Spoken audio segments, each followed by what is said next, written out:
Hello, caretakers and cosmic entities. My name is TBS Guy, and what's the deal with Bard? The Wandering Caretaker is one of the absolute most requested champions for me to take a look at in these videos, but despite being a fairly recent champion, and having what is for sure one of the most interesting character designs and concepts in League, once you dive into his lore, the thing is, you're going to find that there isn't any. Now, this, of course, is not entirely true. Bard does have a biography, sort of, kind of, but there isn't... Let's put it this way, there isn't much. Now, the blurb, the character description from his universe page goes like this. A traveler from beyond the stars, Bard is an agent of serendipity who fights to maintain a balance where life can endure the indifference of chaos. Many rune Terrans sing songs that ponder his extraordinary nature, yet they all agree that the cosmic vagabond is drawn to artifacts of great magical power.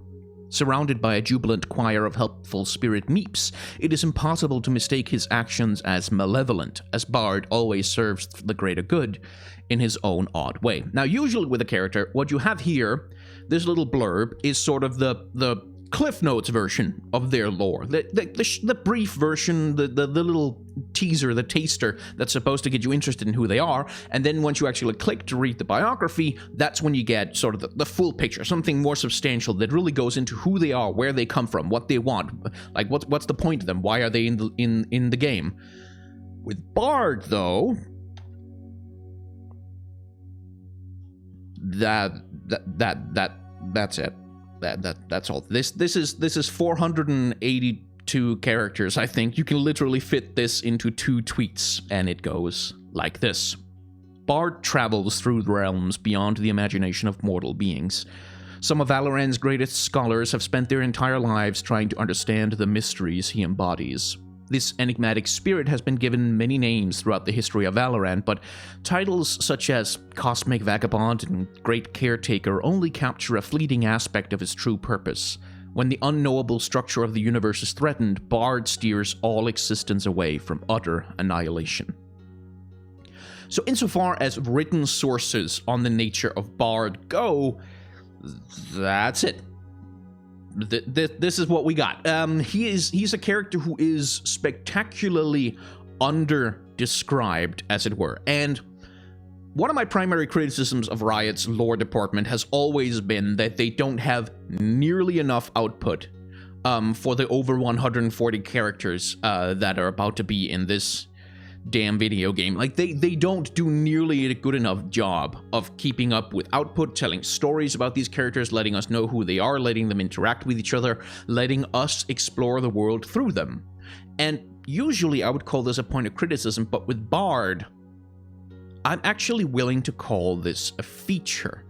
Because the underlying concept of Bard is that he's not so much a person, he's not so much a character, as he is a fundamental force of the universe, even more so than characters like Kindred might be, who are supposed to embody death, or at least a version of death. Bard, to a much grander degree, seems to represent some fundamental aspect of the universe, something that is unknowable and fundamental, like gravity, or, you know, just the attraction between molecules. He's not knowable. He's not a person. He doesn't have motivations. He just has a function which he fulfills for the greater good, but perhaps not with a whole lot of concern for human things. And that, I think, is a really interesting concept. And if he didn't exist in a context where there's a lot of champions in League that have as little or less lore than Bard, then I would be more willing to praise it. But given that the circumstances are such that in League of Legends you can never really be sure whether a lack of lore is because they're meant to not have a lot of lore, or because the lore team just like, we released him, we have to do other stuff now, we'll get back to him never. It's like, I would really want to give them credit for the idea that the reason he's so under-described is because you literally can't describe him beyond just saying he exists, we don't know why, he just does stuff, and it's important, probably. There is, however, another piece of lore related to Bard. It's not written down, and it can't really be read out. You kind of have to experience it to understand it. And, well, there is this. This is his champion teaser, which takes the form of a bard, essentially, who sits under the stars and tells stories about the various constellations in the sky. And then they tease the great caretaker. There's no new information about Bard here except that he's represented by this three-pointed constellation in the sky. But the piece of lore that will tell you something about Bard is this right here.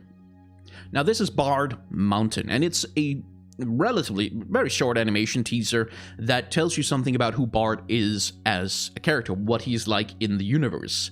The story, insofar as I can make out, it only really has two spoken lines in the whole thing, which is find the stone and we will die without it. Find the stone is yelled by the commander guy at the start, and the old guy, as he lies dying, says we will die without it. You're gonna see why. As far as I can make out, this depicts an attack of Noxians on a village of what I must assume are Ionians, and they are looking for a powerful magical artifact, specifically the one the old man is carrying right here. And that doesn't really matter, is the thing about this. The conflict, the war, all this suffering, the terror of the children that are being murdered, this old man who gets shot multiple times in the back and then in the legs, and all the brutality and the gore and the death and the fire, it's immaterial, because the thing that matters is what happens right here. The old man has the stone that the Noxians are looking for. In a moment of desperation, he uses it to fend off an attacker, and Bard takes notice of this. And this is where we get to see what the function of Bard is. First, there's this shot of refugees fleeing from horrible war atrocities, like children and defenseless civilians fleeing from war. And Bard's reaction to all of that is to not give a single shit. And I'm sorry I'm pronouncing it Bard all of the time. I don't know why that is. My accent is just weird today. Bard doesn't care about the war. He doesn't care about the atrocities. He doesn't care about the people. He's not interested in any of those things. He's interested in performing his function as the caretaker. The magical artifact was misused. It doesn't matter why. It doesn't matter who did it. It doesn't matter what the circumstances are. It was misused, and so it is Bard's job to reclaim it, to take it away, to prevent its misuse. And the sort of the point that the short, I think, is trying to make is that what Bard is doing here is he's serving the greater good by taking this artifact away so that the Noxians can't have it, because they're definitely going to use it to do bad shit that you don't want them to do. But in the process, he's also like, oh, women and children dying is not my problem. I don't care. It's not really none of my business. I am just the caretaker. I don't care for human suffering. I don't care for morality. And in this, Bard is presented as an amoral character. Now, when you call a character amoral, a lot of the time that means evil. That means someone who does evil things and doesn't care about doing the good thing. But that's not really the case in this instance. Bard is not evil. He's just amoral. He doesn't care what the right thing is to do. He doesn't have any relationship to concepts of morality. He just does what is necessary to fulfill his function. And I got a very interesting question about him, actually. Someone in the comments, I think, asked whether, well, maybe it was on Twitter, whether it was reasonable to classify Bard as cosmic horror, in the same vein as an Elder God or a Cthulhu entity or things in that vein. And that's a really interesting question, because on the face of it, the first thing you would say is, no, clearly not. Like, he looks so nice. He looks cute. He looks adorable. He has adorable little meeps that run around alongside him. He can't possibly be an embodiment of cosmic horror, but once you stop to think for a second, he kind of does. At least, well, maybe not cosmic horror, but he certainly fits under the category of cosmic nihilism. Cosmic nihilism is a relatively complicated concept. There's a lot of writing that goes on about it, a lot of philosophizing. You might see a show like Rick and Morty classified as cosmic nihilism, and that's certainly one version of it, one with which I have a complicated relationship. But Bard represents a different version of cosmic nihilism, a cosmic nihilism that is not completely indifferent to the suffering of humanity, in the sense that Bard's function is to be the caretaker. He takes away powerful magical artifacts that are being misused, because having them misused would be bad for everybody. He serves the greater good, but the greater good does not necessarily relate one-to-one with human moral concerns, i.e. preventing children from being murdered in war. That's not really... He doesn't really care about human morality, but he cares about maintaining a fundamental balance in the universe. And in that sense, Bard does represent a kind of cosmic indifference to the concerns of humanity. He does what's necessary for the greater good, whether or not we like it, whether or not we agree that it is the greater good. As the old man says in the short, and there's going to be a link to that in the description so you can hear it for yourself, is we will die without it. Like the orb is the only thing that safeguards his people, that gives them a chance of survival, and Bard doesn't really care. He's not interested. That's not his concern. It's not his business. He just comes, he takes away the orb. The Noxians can't misuse it. It's not going to be used for its destructive properties anymore. He has served the greater good. Too bad about all the dead children. And that, in a sense, does mean he embodies a kind of cosmic nihilism. But cosmic horror, I think I'll have to draw the line. Cosmic horror is a decidedly more antagonistic concept. It's one where the universe not only doesn't care about humanity, it is also actively hostile towards us. That's where something like the Elder Gods come in, where humans try in vain to curry favor with the Elder Gods, to somehow protect themselves against the power of the Elder Gods, to make sacrifices to Cthulhu, or whatever the case may be. But the Elder Gods don't care. They're just gonna consume humanity like they consume everything else. That's a very abridged version of the concept of Elder Gods and cosmic horror, but you get my point. Bard, on the other hand, he's not antagonistic towards humanity. He's indifferent. In the sense that the concerns of any one human to him are immaterial, but the concerns of the material universe are material, as it were. But that was a really interesting question. That's what made me want to do a video on him, despite the complete lack of any lore to assess. It is interesting that Bard seems to represent this quasi-optimistic version of cosmic nihilism. So how does that come across in his character design? Well, there are a few interesting things going on. The most notable thing about Bard is that he is humanoid. He has 2 arms, 2 legs, he has a head, and he has a beard. And hair, indeed. And that is the first thing that tells me that he's not really about cosmic horror, because he's not repellent, he's not horrifying, he's not terrible. He looks kind of cute, actually. His face is essentially a smiley face. Humans are programmed such that we scan for faces. This is why you get Twitter accounts called stuff like Faces and Things that will have extensive lists of objects that have sort of vague shapes in them that the human brain will interpret to be an expression or a face. Bard, and indeed smileys as a whole, function on this same principle. If you draw 2 dots and a curved line underneath them, then the human brain will read that as a smiling face, despite the fact that no smiling face in the history of humanity has ever looked like 2 dots and a curved line. The same thing is what's happening with Bard. He has these 3 hollow circles in his mask, which we assume is a mask. We assume that it's a mask over his face, or that it is his face, but why would we even think that? He's a cosmic entity. Why would he have a face at all? Well, because we see 2 dots and a circle, and we think, and our monkey brains go, oh, that's eyes and a mouth. And so he has an expression of sort of kind of permanent, adorable surprise. That even if it doesn't make any rational sense if you think about it, it still makes him, to a certain extent, relatable. It makes him relatively expressionless. I mean, I say he has an expression of permanent surprise, but it also obscures any idea of expression, because his expression can't change. And that's the part of him that... So the point I'm trying to get at, which I was kind of getting away from, is that Bard is human-shaped. He's human-shaped. He's shaped like a person. And that is actually kind of important, because it would have been easy to embody a cosmic force with something profoundly inhuman, something that has like 14 limbs or no limbs at all, which is just a ball of energy, or which is barely material at all. You can do a whole lot of stuff when it comes to embodying a cosmic concept, but Bard is embodied in a human form, which is something humans do when we tell stories about cosmic concepts, is we turn them into gods, we turn them into spirits, we embody them, we anthropomorphize them. And in that sense, Bard represents a human view of the universe. insofar as it's possible to lay that kind of classification on him. Bard might be a personification of some fundamental law of the universe, like gravity or the attraction between electrons or the electro something. I don't know physics, I'm an artist.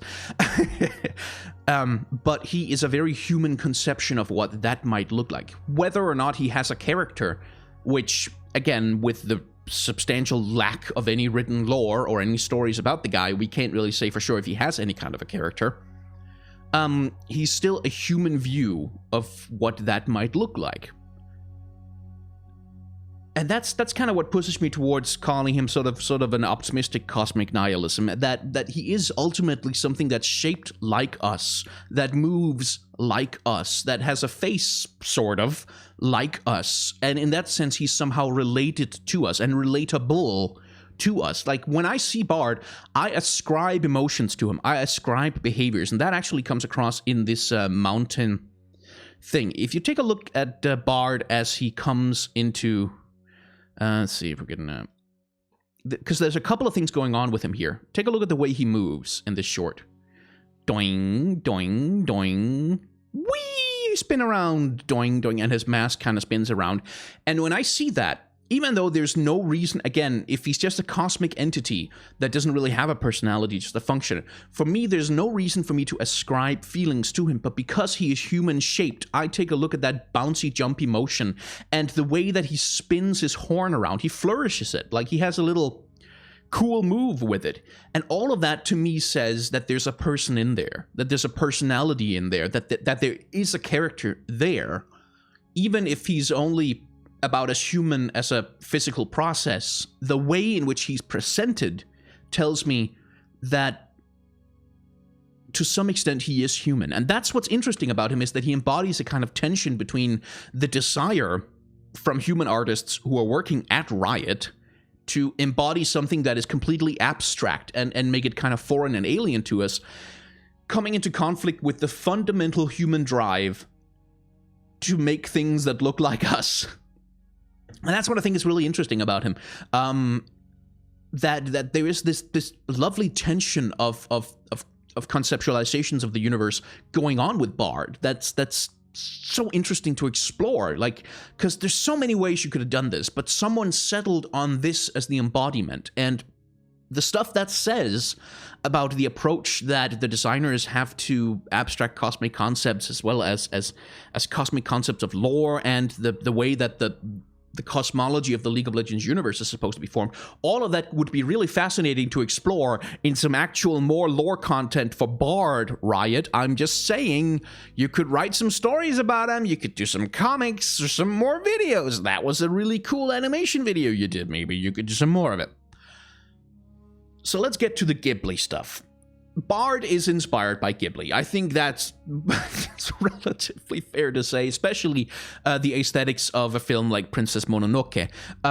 Especially the Meeps, who are very heavily reminiscent of the little forest spirits that exist in that movie, but also the kind of quasi-Asian design of his outfit, as well as just the physical expression of him, like the whole sort of this weird hairy forest spirit look that he's got going on. His splash art even shows him sitting around in a forest. All of that is very reminiscent of the aesthetics that Ghibli like to employ when they portray spirits of various kinds. That's very much that sort of aesthetic, but it's also mixed with like a heavy dollop of Western-inspired fantasy art. That comes through, especially in the way that he's rendered in this picture. Like, you can tell that it's not a Ghibli artist who has done this picture, just by the way they use light and the volume of the thing and so on. That's so there's definitely some Ghibli inspiration in there, but I don't think the Ghibli inspiration is the point of him, really, so much as anime inspiration. Like, anime inspiration of being the anime protagonist is explicitly part of what Ezreal's character design is about. I seem to remember Riot designer pretty much confirming that back in the day. But with Bard, yes, there's a lot of Ghibli inspiration, but that's not really the point of him. The point of taking the Ghibli inspiration is because that's what League of Legends always does. It grabs all kinds of aesthetic inspiration from all sorts of places and mixes them together in this massive melting pot that calls League of Legends. And that's, you know, everything is a remix. So the Ghibli inspiration is obvious, but I don't think it's very important to its character design. Anyway, I think that's probably about all I can really say about Bard. This was a little bit of a different video because there is so little to say about Bard's lore, and there's so little to say about the relationship between his lore and his character design, that I ended up going off on sort of more of a meta exploration of what it means to embody cosmic concepts, and I think I ended up kind of just going in circles for a while there, and if that got boring to you, sorry. It's just, I didn't know any other way to do this video except to kind of work out my thoughts as I went along, because it is sort of a weird, complicated, very fascinating thing that Riot have attempted to do with Bard. Anyway, if you like the video, there's a like button down below. If you want to support the channel on Patreon, that's profoundly helpful to me, and it's something that I'm still...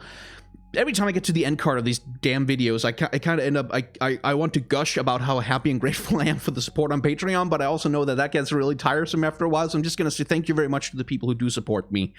If you're interested, there's going to be a link down below and also on the screen. You can vote on future video topics. I'm going to put the poll up for the next one fairly soon, and I'm going to get to the Patreon-funded video that is next up relatively soon as well. I've got some other stuff going on. It's been a little chaotic and tiring. You can subscribe to the channel. That's what I'm supposed to say. You can subscribe to the channel. You can hit the like button. You can comment down below. I try to read as many of the comments as possible, even if I can't really respond to them. You can join the Discord. There's a link down in the description that's good for 25 uses, and I post links to the community tab every once in a while. And if you really want to get in, that's also one of the Patreon rewards. If you support on any level, then you get into the Discord as well. You can hit the dislike button. Or you could, up until recently, you see, there was a sorcerer who enchanted my dislike button. And he was trying to turn it into some sort of magical curse that would infect the world. And essentially turn everybody into zombies under his command. But before he could cast the spell completely, a giant magical portal appeared in the wall, and this ghostly hand reached out, and with a sound like a choir of horns, it tore the dislike button out from my YouTube page and replaced it with a fake counterpart that doesn't actually work. So there's really no reason for you to click the dislike button. It's just a facsimile that was placed there by a cosmic entity that was seeking to prevent a kind of magical genocide. So, you know, it's there. You can hover over it, but you shouldn't bother clicking it because it doesn't do anything anyway. Thank you very much for watching and listening to me ramble for 22 minutes, several of which have been happening on this scrolling screen of Patreon supporters. I will see you in the next video.